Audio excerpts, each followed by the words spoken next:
This is ABC7 News at 7, your Suncoast News. We're here for you. I think what's happening on the eastern coast is going to embolden the oil industry to try to push for more exploration and ultimately drilling in the Gulf. Let the search begin. President Trump is reversing an Obama-era policy.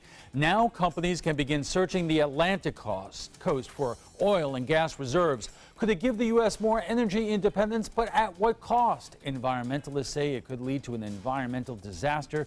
Tonight we'll hear from both sides on this heated debate.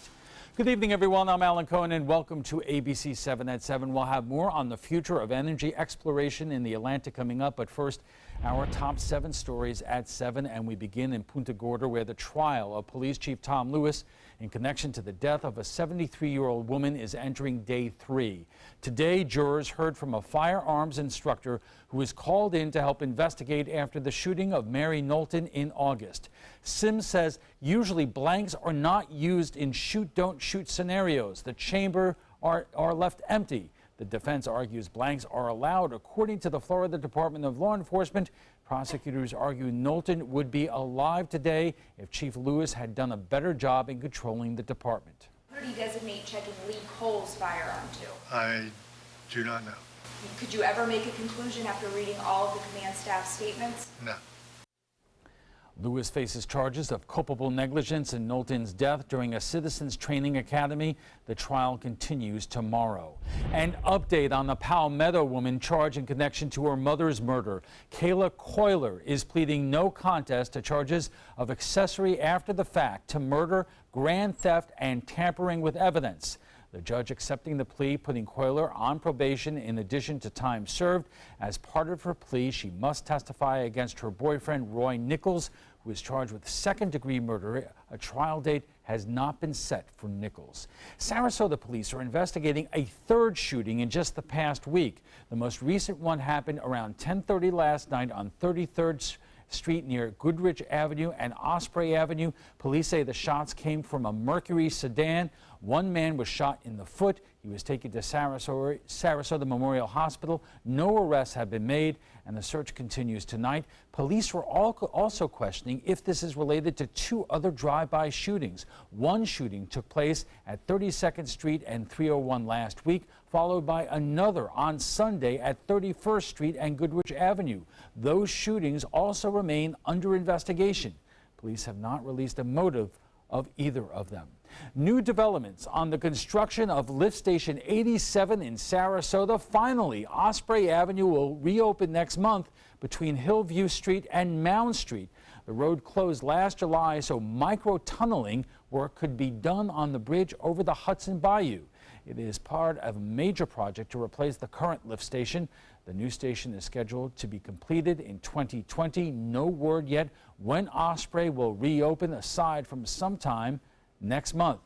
According to AAA, more than 44 million Americans are expected to travel this 4th of July weekend. Nearly 90% will get to their destinations by car, and gas prices are the cheapest in years. Here in Florida, the average $2.16 a gallon, but prices at some gas stations on the Suncoast are less than $2.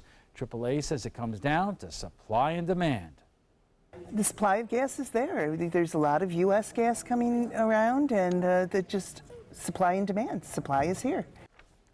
Nationwide, the average cost of gas is $2.85 a gallon. Prices could go up as more people hit the road.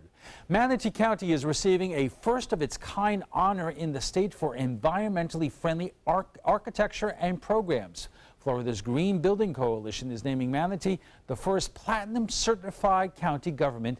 This comes after years of effort by Energy Manager Diana Robertson and Sustainability Coordinator Michelle Powers.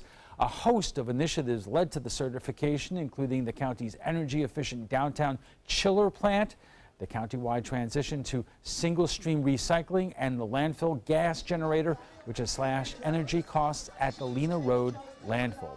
A big improvement for Manatee County schools. Florida's Department of Education is releasing grades for the districts across the state today, and Manatee County received an overall B grade, up from a C for the first time since 2009. In fact, 81% of the schools received an C or higher, and none of them received an F grade. Sarasota County is once again holding on to its A grade. It's one of only 2 districts statewide to earn an A every year since 2004. And of course, Bob, you get an A+. Thank you, I guess.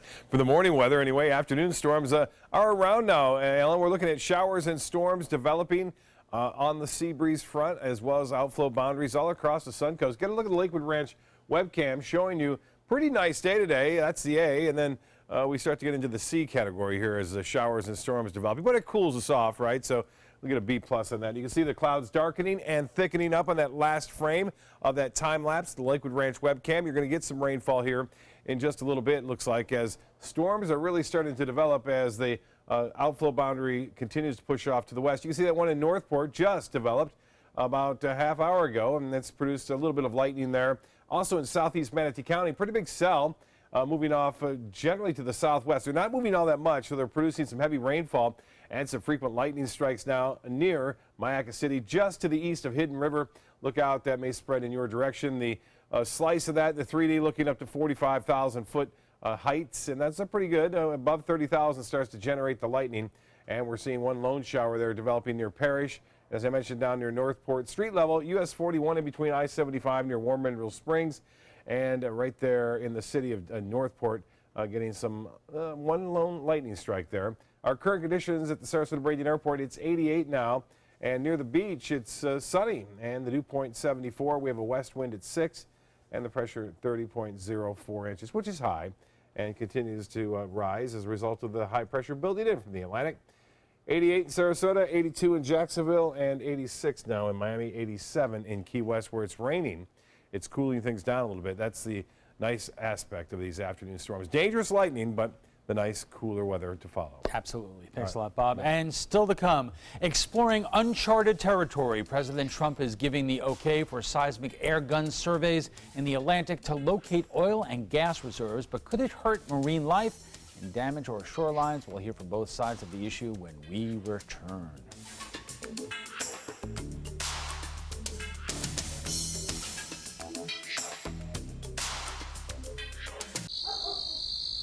We've all heard how military veterans adjusting to the civilian world may have certain issues. 30. 70.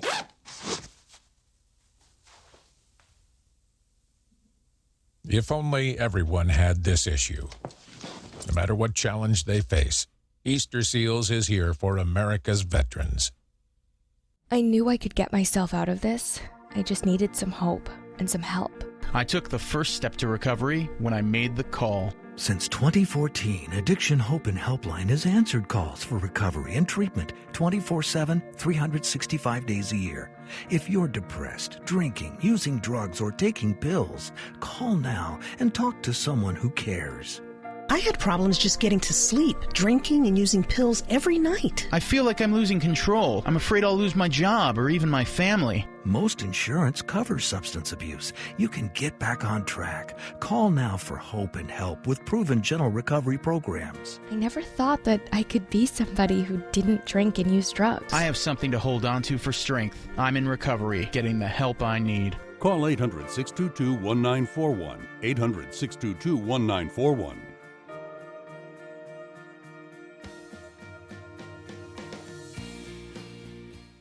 There was this big bruise on my friend's face.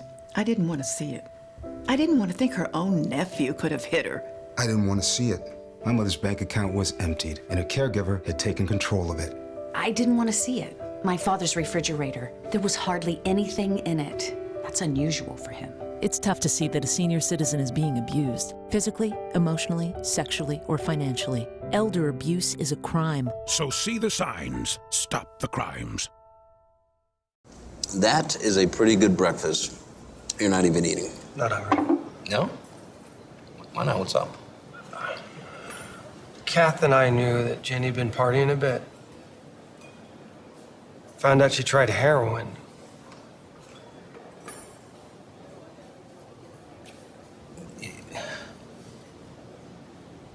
Most people don't know what to say about drugs, but we do. Visit us at drugfree.org. Check out mysuncoast.com/dining, your guide to the foodie lifestyle. Gas prices are at 20-year lows in Florida. That's just great, but as we all know, it can change on the dime with a crisis overseas, especially in the Middle East. Now President Trump is proposing opening the Atlantic, including Florida's east coast, to oil exploration and drilling. Does that mean the Gulf Coast would be next? Kate Flexter is here with more. Kate. Thanks, Alan. Advocates say it's a great step for our economy, but environmentalists say it opens the door to a possible catastrophe like the BP oil spill. For more than 30 years, the Atlantic coast has sat relatively untouched, with no oil or gas drilling in those waters since the early 1980s.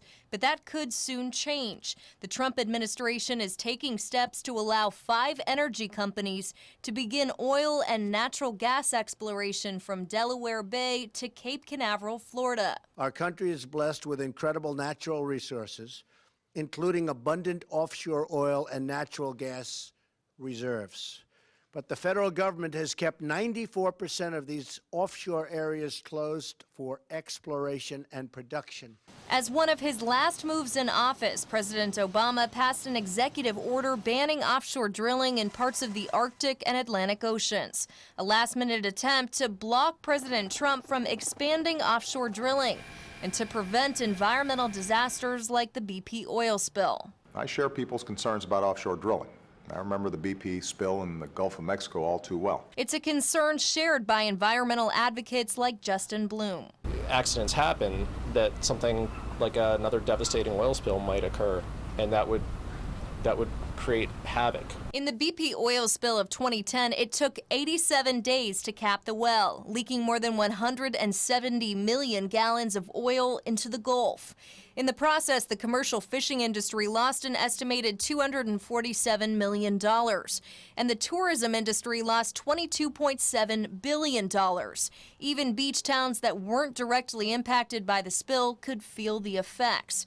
Bloom worries a catastrophe on the East Coast would have similar results. Imagine what a Canadian or German or British tourist is going to imagine when they see soiled beaches on the East Coast. They're going to think that Florida is not a place that they're going to want to travel to. Plus, energy companies use the controversial seismic testing, which shoots loud blasts into the ocean floor to map its geology. Environmentalists say it's harmful to marine life, destroying ecosystems and interfering with mammal-to-mammal communication. They will downplay the impact of it and say that it's just a mild noise, but it's like a continuous thunderstorm for months. But while some argue it's a bad step for our environment, others say it's a great step for our economy, creating jobs and independence from foreign oil.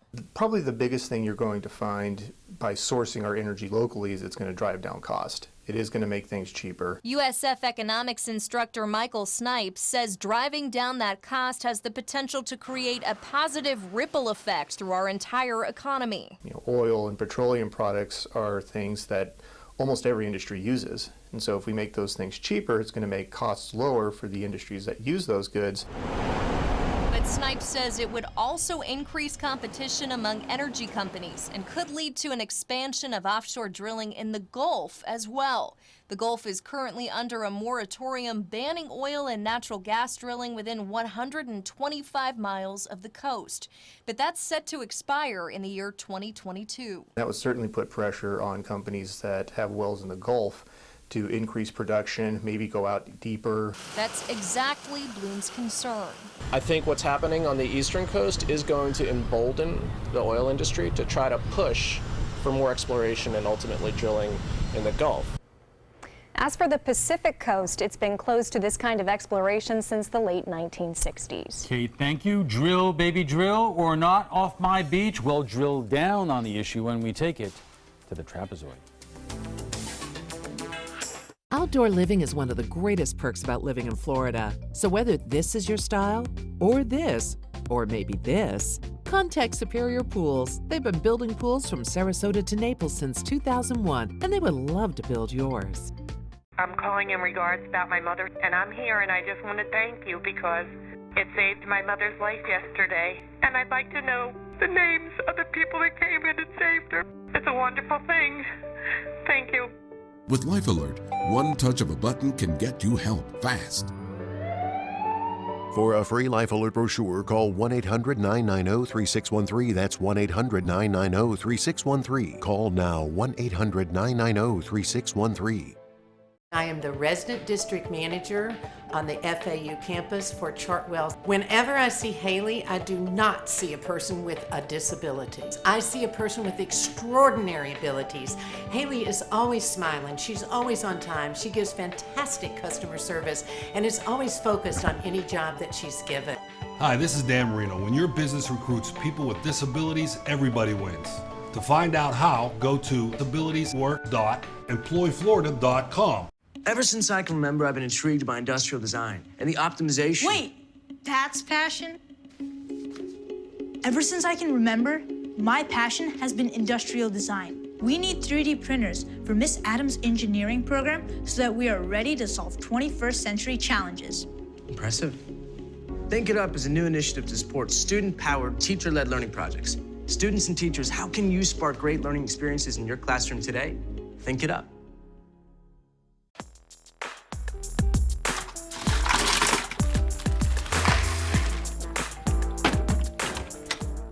Thank you.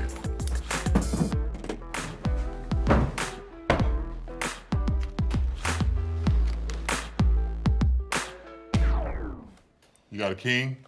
Go fish! It only takes a moment to make a moment. Take time to be a dad today. Tomorrow at 5 on ABC7, your Suncoast News. Which brew of coffee may be healthier for you? In our Health Smart report. Tomorrow at 5 on ABC7, your Suncoast News. We're here for you. Welcome back. President Trump is opening the door to oil exploration and drilling off Florida's Space Coast. Could the Gulf Coast be next? Earlier this month, the president signed an executive order allowing for seismic testing in the Atlantic just before leaving office. President Obama placed the waters off the East Coast off limits to drilling. There are also proposals in Congress to allow drilling off of Florida's coast in the Gulf Coast in the name of energy independence. Is this a good idea or short-term memory of the BP Deepwater Horizon disaster? And joining us for more on energy exploration in the Atlantic is Frank Alcock, professor of political science at New College of Florida. He is also a former director of the Environmental Studies program at the college. And Rod Thompson, president of the Sarasota Republican Club. He is also the founder of RevolutionaryAct.com. We have to talk about that. That'd be great. Okay. Here's the one question I had, is that since the beginning of the year, oil prices are down 18%. And one oil industry expert says that given the price of a gallon of gas right now, or oil, it's not even cost effective for oil companies to start drilling, and doing these things. So in the short term, Frank, is this a moot question? Well, there's two parts there, is what impacts would drilling have on prices, but what impact will prices have on drilling. I think with respect to the East Coast, there's a lot that's going to have to happen before the oil is pumped. And so everything from, if they're actually going to open it up, everything from exploration and development to then issuing leases, we're talking probably 5 or more years before anything is actually going to get drilled. And you don't know what prices are going to be then. So they'll probably come up from where they are now. With respect to the impact of drilling on prices, it is a global market. And so it's how that, the volume of oil and gas that gets pumped, oil in particular, how does that affect world supply? It's just not much. It's not going to affect prices that much. Rana, I'm curious what you thought of the interview in Kate's package where the environmental lawyer said, look, if we have an accident like the BP oil Deepwater Horizon, tourism is our #1 industry. It could be devastating on the East Coast, especially with the amount of tourists from Europe and Canada and so forth. Does that concern you? Not really, for a couple of reasons. Number one, we can look to BP, which is an old rig, an old setup, and that's one. What are the major ones do we have? We have thousands of these rigs in the Gulf there. what other major ones are there? I mean, this is really a technology that has evolved greatly in safeguards, and I would expect that to continue.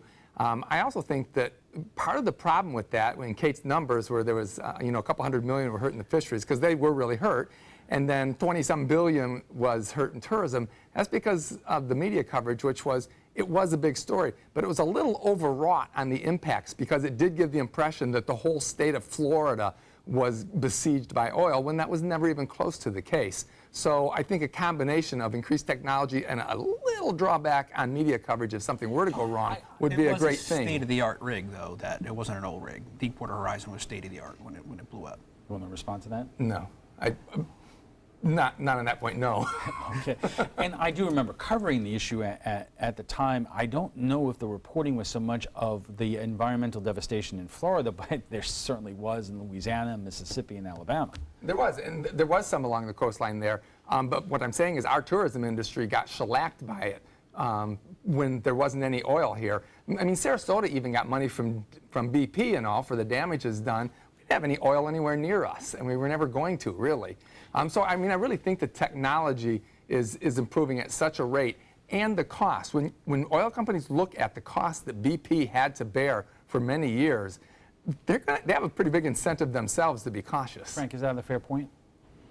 Oh, that BP has an incentive to be cautious? No, of course they do, yeah. Nobody wants another one at the Deepwater Horizon. The danger of a calamity like that is so minuscule that it really shouldn't figure into our debate about this. Actually, what I learned in the Deepwater Horizon in the aftermath was that with respect to the type of drilling that they were doing, very deep water, but also very, very deep in the Earth's crust, it was a lot riskier than even the regulators were led to believe. And so we found out that this was not exactly a shock, but it might have been something that we should have anticipated. I do think the industry gets better and better at what it does, but nevertheless, there's always going to be some risk. And you might not find out what the level of risk is until after the accident happens. Okay, we are just getting started, and we'll pick up the discussion of offshore energy exploration right after we check on our weather. This is an important announcement. If you're between 50 and 85 and worried about your loved ones, you can still get affordable life insurance for peace of mind. My life insurance coverage is guaranteed, and I was not required to get a medical exam. I had high blood pressure and diabetes, and I got my coverage with one telephone call. No exam necessary. I'm a smoker, and I wanted to take care of my family. I called to get my life insurance and my affairs in order. I wanted to do the right thing. Call Final Expense No Exam Insurance. Your rates are guaranteed and will never increase. I called and learned that this insurance cannot be canceled even if you get sick or gain weight. And there are no restrictions on how my beneficiaries use the money when I'm gone. Approval was easy and the price was right. I wanted to do this for my children. Call 800-738-9812. 800-738-9812.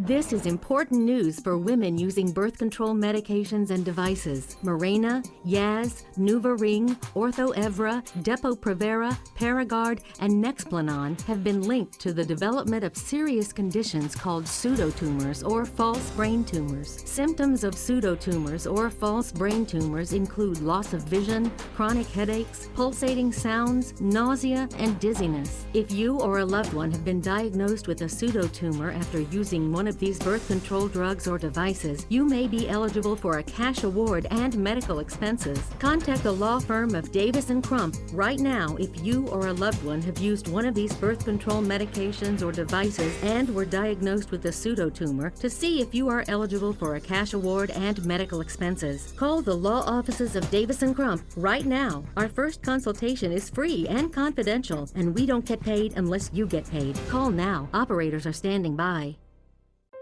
I am powerful beyond my wildest imagination. I will define my future. I will keep challenging myself to improve.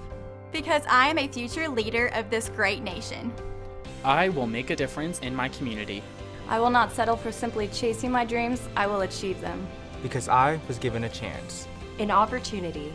At Family, Career, and Community Leaders of America. The ultimate leadership experience. Join us. We'll build a new future together. Our discussion of energy exploration in the Atlantic Ocean continues in a moment, but right now let's get a check on our forecast from Chief Meteorologist Bob Harrigan. Bob. Well, clearly you can see this outflow boundary. We've been talking about it all these newscasts, and this one right here, the radar sensitized a little bit more so, and you can see big storms along the east coast moving this boundary, and then watch its wake. It creates these showers and storms rapidly. Within the last 15 minutes, these storms breaking out now. As that boundary works through, you can see the lift it's created, and now we'll see more developing right near the coastline. This one in Northport just kind of blew up and then quickly fell apart, but still it generated enough lightning around there, dangerous lightning. So beachgoers beware. That boundary is headed toward Anna Maria and then eventually Siesta Key and places to the south. And showers and storms follow its wake. So once it moves through, that's when the storms start to fire up and produce and generate some of the lightning. They're not around that long. They're only lasting about 30 to 40 minutes, and then they're moving on and dissipating. This one in Mayaca City is still pretty strong, though. It's been there about 30 to 40 minutes now, but it is starting to weaken, generating some lightning there. Northport has also had a brief storm there, and now that activity will start to pick up a little bit, especially in the beaches, along the beaches. Now, currently at the Sarasota-Bradenton Airport, it's 88 looking out to the Gulf. It's nice and sunny there. The winds are out of the west at 6, and the pressure 30.04 inches. The high today, above average, 92. Our average at 89 degrees, and the record 96, set back in 1998. No rain officially at the airport right now. We're still doing pretty well, just about 10.5 inches. 82 in Orlando now. It's 88 in Sarasota, but where it's rained, it's cooled down in the upper 70s to low 80s. Northport, you're at 83. Bradenton still warm, 89 degrees, and the Gulf water temperature now at 89. The forecast tomorrow, a little bit better chance for showers and storms developing in the late afternoon and evening. Each day we move toward the weekend, we'll see better chances for those typical summertime thunderstorms that we are anticipating to stay with us through the weekend and through July 4th. Now, future winds, it'll stay out of the east tonight, so we'll have a pretty nice start tomorrow morning. Temperatures in the low 70s, inland locations. Generally fair skies to start the day on Thursday, but then that sea breeze starts to develop and we start to see the clash of the east coast and west coast breeze meet. And showers and storms will be back with that dangerous lightning, which is also important now to take heed when you hear the thunder roar. Go indoors because it can be very dangerous to be out there, even when it's not raining where you're located. Southeast winds turn to the west for boaters, and seas running 2 feet or less. A light chop throughout the weekend, and the water temperature now bath warm, 89 degrees. Beaches will see a high of 88, and tides upcoming. The next tide is a low tide at 12:09, sunset at 8:29. Should be a good one. And the forecast looks like this for tonight. Scattered showers and storms, otherwise partly cloudy skies, 76 for your low temperature. And then the extended forecast is calling for a good chance for scattered showers and storms through the week and into early next week as well. Al will be back with the guests right after this. Stick around. Attention, Americans eligible for Medicare. Are you getting all the benefits you're entitled to? Did you know there may be money available to lower your medical prescription costs? Call Health Markets and we'll tell you if you qualify. Hi, I'm Dr. Martin Jeetsi. It's a new Medicare year. That means more changes and more confusion. The key question is, what can you do now to ensure you get the care you need in the coming year? Call Health Markets today. You may qualify to save money on prescriptions. We'll help you find plans that may cost less, cover more, and could even lower your prescription costs to increase your savings. We help you find all the benefits you're entitled to, and we do it at no cost. Make sure you have what you need to get the care that's right for you. Find out if you qualify to receive extra help with your prescriptions. Call the number on the screen now. Representatives are standing by. My name is Luke Perry, and I am 1 million strong. I'm in the fight against colorectal cancer because I believe we can win it. Colon and rectal cancers are the second leading cause of cancer deaths among men and women in the U.S. Colon cancer is preventable. Know the risk factors and make sure to get screened. There are simple, take-home options available. Take control of your health. Screening for colon cancer isn't embarrassing. It can be life-saving. To find out more about your options, visit fightcrc.org. We answered the call of duty and left our homes to serve in far-off lands. Now we answer another call, this time at home, in our own communities, to respond in times of chaos, to use our strength, our skills, and our experiences to bring hope amid devastation and destruction. Together, as a team of brothers and sisters, we're continuing our mission to make this country a little stronger and a little better each day. We are Team Rubicon. Hurricane season is here, and so is the official Suncoast Hurricane Guide from ABC7. This essential resource arms you with vital information you need to protect your family and property when severe weather threatens the Suncoast, including how to create your readiness plan and survival kit, shelter locations, what to do with pets, and important phone numbers. Visit mysuncoast.com and download the official Suncoast Hurricane Guide from ABC7. Brought to you by Batteries Plus, the Florida Lottery, and Sarasota Glass and Mirror. Welcome back. The Trump administration is proposing a plan to allow companies to use seismic air guns to search for oil and gas reserves in the Atlantic Ocean. Could it impact us here on the Suncoast? Our guests tonight are Frank Alcock of New College of Florida and Rod Thompson of the Sarasota Republican Club. I guess the obvious question is, do we need to do this? Oil prices are, as we reported, the gas prices are the lowest in 20 years or 15 or 20 years. Are we making enough progress in terms of alternative forms of energy that should we be doing this, Frank? Well, it's about impacts. I don't think you're going to see much of an impact on prices. So if you're concerned about prices at the pump, no, this is not going to have much to do with anything. Jobs, certainly, we want more jobs. But while I do not want to be somebody that's going to overblow the environmental risk, there are some risks. I've been pretty outspoken on this issue because of my background in energy economics, that a lot of the gains that are proposed are really overblown exponentially. And so, the job impact, the economic impact is, for something like the Atlantic seaboard, is probably going to be very, very modest and a lot less than is claimed by the industry. So I don't think we have to do that. And if we do go down this road, people should be aware there's not much in it. I mean, regardless of what you think about the risks, there's just not much there in terms of rewards. Right, okay, so let's take the jobs and the environmental risk off the table for a moment. In terms of energy independence, given of what we go through in terms of Middle Eastern oil, is this something that we should be doing? Sure, I would say so, because we periodically get roiled by the problems that are in the Middle East, and we have been overly reliant. Now, technology in recent years has reduced some of our reliance through, fracturing and directional boring and seismic imaging. All these sorts of things have helped, actually have helped a lot. This is part of the reason why prices are lower now, is because we've been able to extract some of these fuels at a lot cheaper rate than before.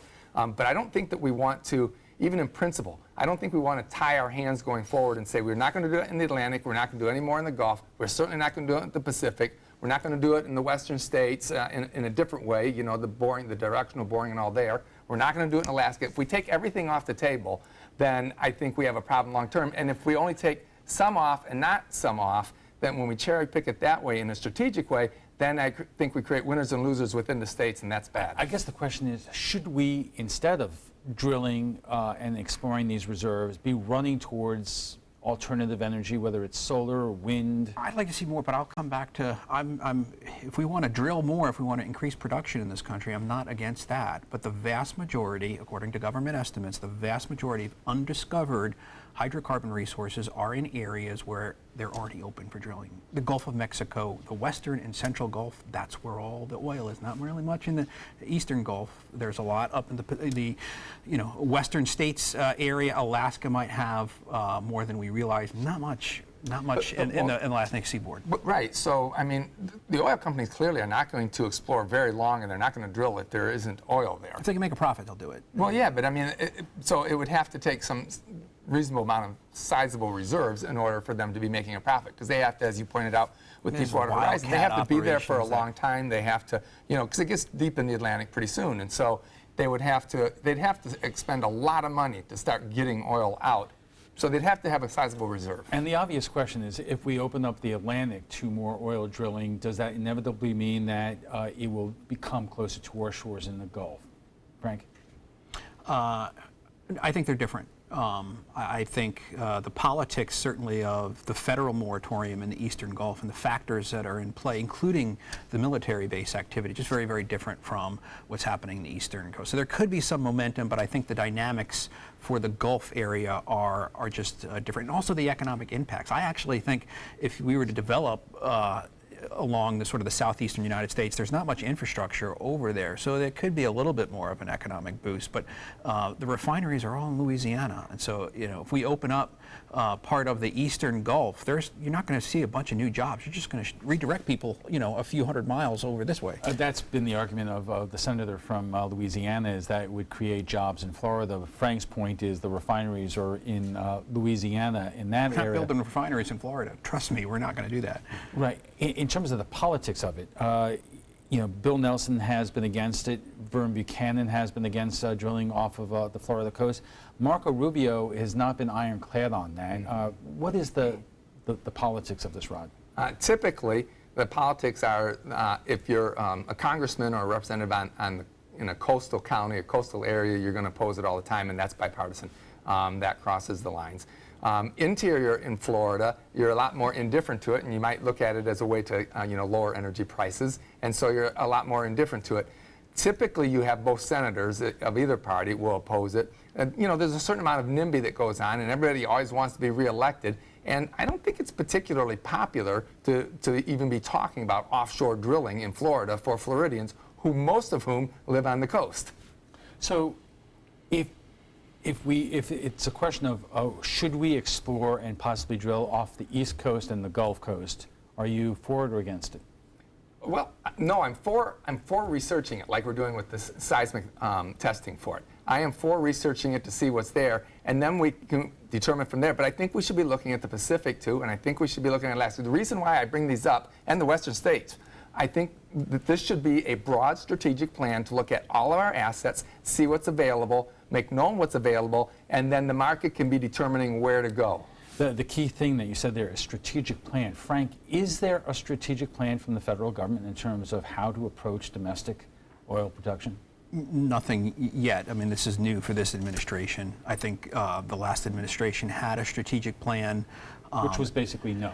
No, actually, I think the Obama administration was ready to make major concessions on offshore drilling in return for the Waxman-Markey climate energy bill. When that fell apart, the incentive, and then he switched course on offshore drilling, and so it changes. Let's just put it that way. No, we haven't had a stable long-term energy strategy in this country for a very long time, including not only domestic production but alternative fuels. I mean, I know that the Obama administration pushed for that. Is that part of the menu for Trump? We don't. I don't think it's part of an emphasis for him. But on all of the above strategy, a little bit for everybody usually is part of a lot of the last number of administrations. But the Congress doesn't agree with the president, and we keep changing, parties in the White House. So it's not stable. Let's take a quick break, and when we return, we'll have final thoughts from our guests, plus what some of our viewers are saying about last night's topic: privatizing air traffic control. This is an important medical announcement. Bard IVC filters have been linked to punctured veins and problems with migration. Anyone who's received a Bard IVC filter must receive medical monitoring and may be entitled to substantial compensation. If you have the Bard Recovery G2 or G2 Express filter, you are in a class of patients who should be compensated for some expenses. Call now for a free assessment of your case and potential money damages. This call is confidential, there's no cost, and you may be eligible. Juries have awarded millions of dollars to people who should have been warned about the risks of the Bard IVC filters. Call the IVC Filter Hotline if you or a loved one has received an IVC filter and experienced a vein puncture or required medical monitoring. You must call now. Call 800-329-3089. 800-329-3089.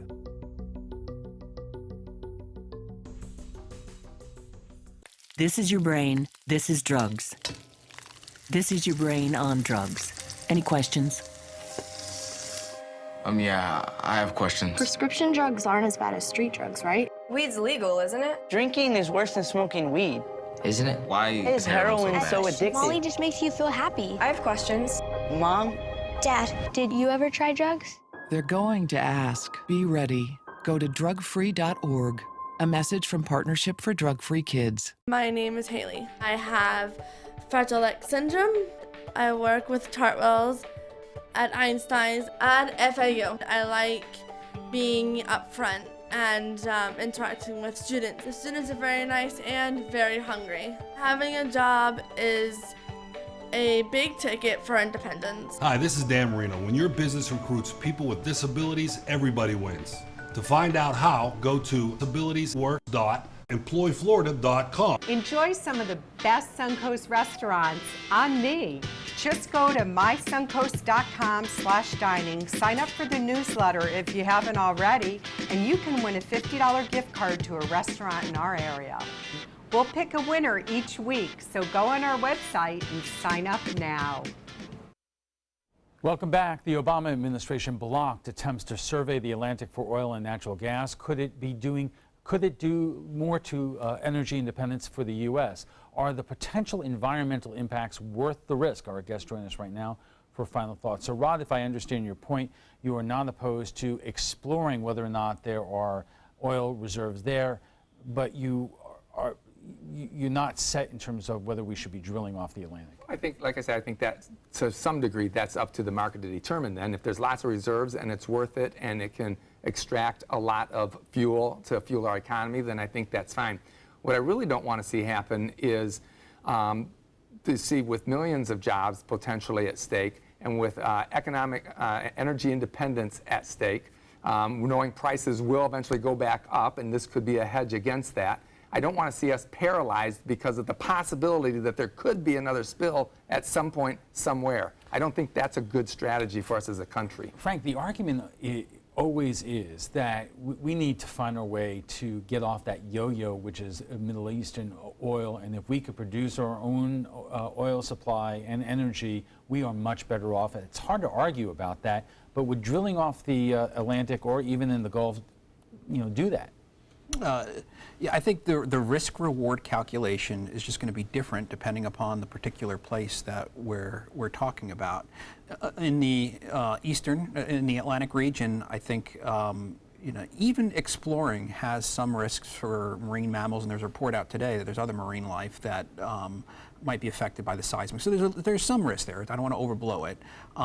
Given what I know about that region, it's not the next Saudi Arabia. But if they do exploration in that area and suddenly somebody discovers that it is the next Saudi Arabia, that'll change the conversation. Right now, given what I know about that area, and also in the eastern Gulf of Mexico, I just don't think it's worth it. Okay, we'll have to leave it there. But before we go, we want to share with you what some of our viewers are saying about last night's topic, privatizing air traffic control. Right now, controllers are employed by the Federal Aviation Administration. The Trump administration says shifting the industry to the private sector will lead to faster innovation and, in turn, faster and cheaper air travel. However, some in the industry worry it could cause chaos and say the U.S. Already has the best air traffic control system in the world. Here is what some of you are saying. Wendy Smith writes, "This is a highly stressful job that requires a unique skill set. Leave it alone." Randy Westbrook writes, "Good for Trump. This system we have now is like dial-up internet." And Desiree Frayne writes, "Your flights are going to double in price. Private companies, and who do you think will pay for new technology?" Well, what do you think about offshore drilling? Is it time to survey the Atlantic for oil and natural gas, or should we leave it untouched? Join the conversation by visiting our Facebook page at facebook.com/news@7. FYI, you can watch past discussions. They're on demand. They're available on Apple TV, Amazon Fire, and Roku. Thanks to both our guests for being here tonight. Frank Alcock is a professor of political science at New College of Florida. He is the former director of the Environmental Studies program. And Rod Thompson is president of the Sarasota Republican Club. He's also the founder of the RevolutionaryAct.com. When we return, we'll have a final look at your weather, plus taking the fight to Florida's highest court. Justices on Florida's Supreme Court are hearing arguments in the feud between Governor Rick Scott and State Attorney Aramis Ayala. We'll have the details in our primetime headlines. I'm calling in regards about my mother, and I'm here, and I just want to thank you because it saved my mother's life yesterday. And I'd like to know the names of the people that came in and saved her. It's a wonderful thing. Thank you. With Life Alert, one touch of a button can get you help fast. For a free Life Alert brochure, call 1-800-990-3613. That's 1-800-990-3613. Call now, 1-800-990-3613. If you're only hungry for a slice of apple pie, why buy the whole pie? And you certainly wouldn't want to pay for an all-you-can-eat buffet. So if you don't use your cell phone that much, why get charged for a plan that's too big or even an unlimited plan?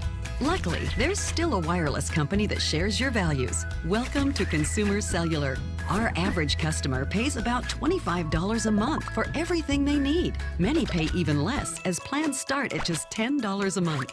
You'll get a straightforward bill that's easy to understand, with no surprises, and all the attention you deserve from our friendly customer service team. No wonder Consumer Cellular has received J.D. Power Awards for highest customer service. Plus, if you're an AARP member, you'll receive special discounts. It's easy to switch. You can even keep your phone and your number. So stop paying for more than you need and start your 30-day risk-free trial today.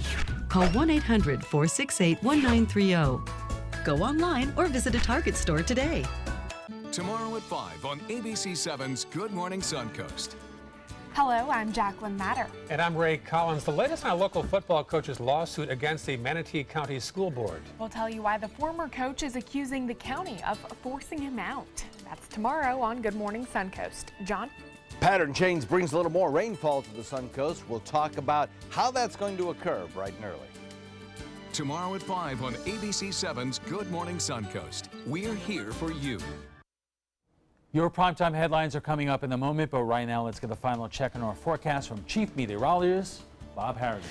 Alan, fascinating tonight. Different kind of night. We have this outflow boundary, which is really well defined on the radar. You can see it quite clearly. Right there it is, and in its wake, creating these big storms. They're sporadic. They're not all along that line, but you can see them developing. We had some in Northport, and that faded away. This one near Lakewood Ranch is really quite big and getting bigger, but it's not moving much, so it's producing some heavy rainfall. On top of that, we have the East Coast breeze, too, working its way off toward Wauchula. And it ran into an outflow boundary right there and just kind of exploded just south of Wauchula. And this will generate other storms down the road as it continues to head off into the Gulf of Mexico. So beachgoers beware. Not everyone's going to get the rain, but I would suspect to see one or two more lone storms popping up here and there along that boundary as it heads off to the west. Right now, by far the biggest storm is from State Road 64 all the way up to near Parrish now, with a tremendous amount of lightning occurring there. Lakewood Ranch Town Center not getting much now, just to the east, so it looks rather ominous as that storm is rather quite tall, in fact up to 50,000 feet for the most part, and that produces and generates quite a bit of lightning, even some small hail possible. But 88 degrees near the coast at the airport, and the dew point is at 74. Pressure still pretty high at 30.04 inches, and temperatures into the low 80s where it's cooled, even some upper 70s where the rain has moved in. 83 in Mayaca City, 79 in Arcadia, 83 in Lake Placid, but still 88 in Cortez, and temperatures along the coast into the upper 80s at Longboat Key, Siesta Key, and in Osprey it's 89. But notice the cooler weather down south where that shower was just flaring up about a half hour ago. Well, the forecast tomorrow calls for more of the same, with showers and storms developing in the afternoon and evening mainly, and it could linger up until 9, 10 o'clock with those sporadic storms. We're starting to get back into more of a normal pattern with high pressure bringing us that east to southeast wind in the morning, west coast breeze in the afternoon, and that is typical of summer, and that summer pattern is expected to persist right through the weekend and beyond, for that matter, with no major changes in sight. And it looks as though we will see pretty decent, though, weather throughout most of the day.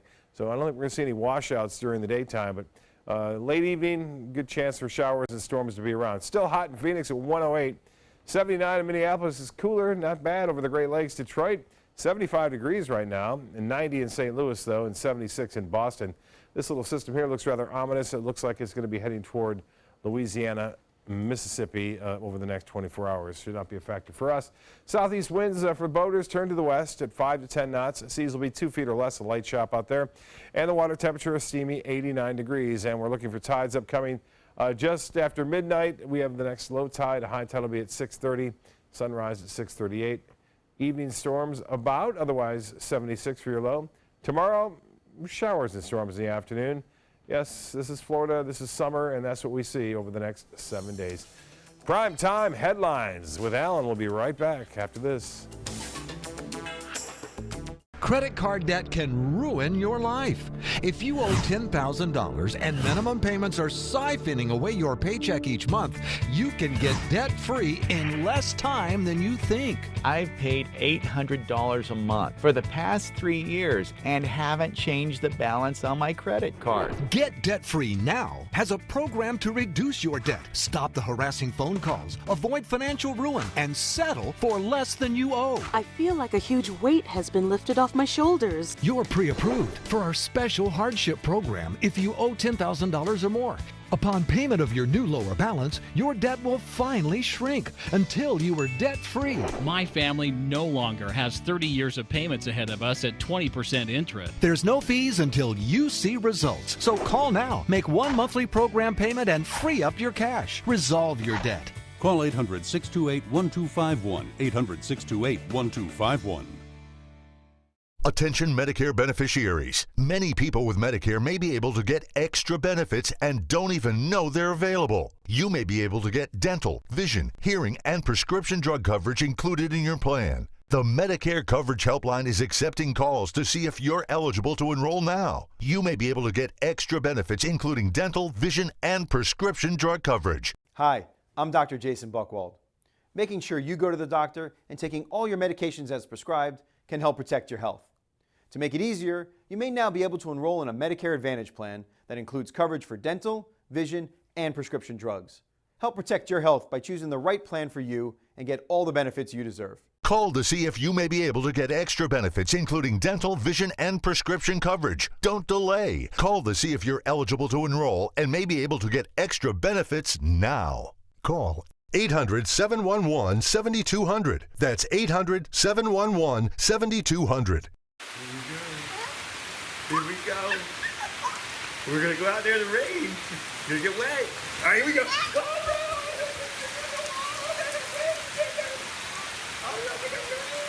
okay, quick.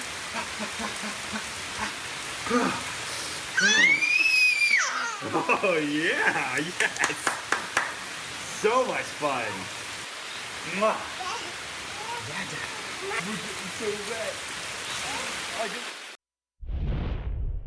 Now for your primetime headlines. Countries across the world are recovering from a computer virus that swept the globe. Hackers behind this ransomware are seeking money to release crucial data captured by the virus. It finally appears under control in the Ukraine, but other countries like India are still reeling. ABC's Maggie Rulli has more. As the latest cyber attack infects computers around the world, now a potential vaccine. A researcher in Boston posting that he found out how to stop it. By changing one file name, you can disable the virus. But it's a limited fix. All the hackers have to do is change the name of their virus to get it back up and running. Basically, your computer becomes a brick. U.S. targets included Merck Pharmaceutical and a hospital outside Pittsburgh, where doctors could not access patient medical records. She called me and said surgery was canceled because the computers were down. Companies in Asia and across Europe, an oil giant in Russia, and at least 2 large corporations in Australia also affected. One of the key things about addressing a ransomware attack like this is to make sure that we are sharing threat information with our partners overseas. The big question, how did it spread so quickly? The virus is believed to have originated in Ukraine, where it took out the airport, power grid, and even ATMs. Thousands of targets all receiving this ominous message on their screens. Your files are no longer accessible. Nobody can recover your files without our decryption service. Send $300 worth of Bitcoin. Sometimes if you pay, you get your data back. Sometimes they just take your money and move on. This latest cyber attack is very similar to another computer kidnap and ransom scheme that hit last month. That attack was linked to North Korea. Maggie Rulli, ABC News, New York. Now to Venezuela, where President Nicolas Maduro is condemning what he calls an armed terrorist attack on the country's Supreme Court. Maduro says a helicopter flew over the court complex yesterday, firing guns and dropping grenades. He claims the attacker, a police pilot, used a seized helicopter. It comes after the man posted a video online declaring opposition to the government. U.S. Ambassador to the United Nations Nikki Haley says Maduro will use this as an excuse to exercise more military authority over protesters.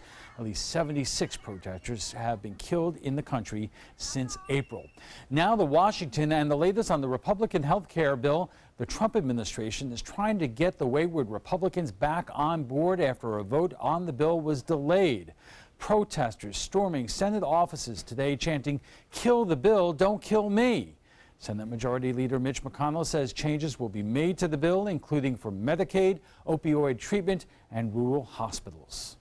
We'll continue working so we can bring legislation to the floor for debate and ultimately a vote. We know that we cannot afford to delay on this issue. According to a new Marist poll, 17% of Americans support the bill. Among Republican faithful, support still lags at 35%. The fraud trial of former pharmaceutical CEO is set to start today, but the court is struggling to find impartial jurors. Martin Shkreli caused nationwide uproar when he hiked the price of a life-saving AIDS drug by 5,000%. Even though the charges he is facing are unrelated to that, Shkreli's lawyers argue the negative publicity made him, quote, the most hated man in America. They've already gone through more than 200 prospective jurors. The trial is expected to last 6 weeks. If convicted, Shkreli faces up to 20 years in prison. A legal battle between Governor Rick Scott and Orlando State Attorney Aramis Ayala went before the Supreme Court of Florida today. Justices appear skeptical of Ayala's claim prosecutors have absolute discretion in death penalty cases. Scott transferred 24 cases from Ayala's office after she announced she would not seek capital punishment in the high-profile case of accused cop killer Markeith Lloyd.